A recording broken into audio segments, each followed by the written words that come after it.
মধ্যপ্রাচ্যের গুরুত্বপূর্ণ জলপথ হরমুজ প্রণালী এখন উত্তেজনার কেন্দ্রবিন্দু।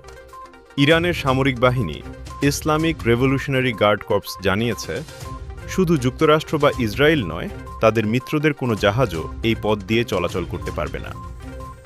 শুক্রবার প্রকাশিত এক বিবৃতিতে বলা হয়, ৩টি ভিন্ন দেশের জাহাজ হরমুজ প্রণালী পার হওয়ার চেষ্টা করেছিল, কিন্তু ইরানের কড়া সতর্কবার্তার মুখে তারা পিছু হটতে বাধ্য হয়।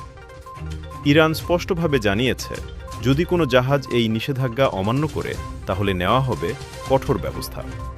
এমনকি যুক্তরাষ্ট্র ও ইসরায়েলের মিত্র রাষ্ট্রগুলোর জাহাজের জন্য বিশ্বের বিভিন্ন বন্দরে যাতায়াত সীমিত করার ইঙ্গিত দিয়েছে তেহরান।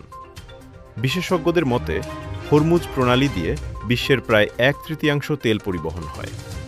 এই পথ বন্ধ হয়ে গেলে বৈশ্বিক জ্বালানি বাজারে বড় ধরনের প্রভাব পড়তে পারে। পরিস্থিতি কোথায় গিয়ে দাঁড়ায় সেটাই এখন দেখার বিষয়। বিশ্বজুড়ে উদ্বেগ বাড়ছে। এটি কি নতুন কোনো বড় সংঘাতের ইঙ্গিত?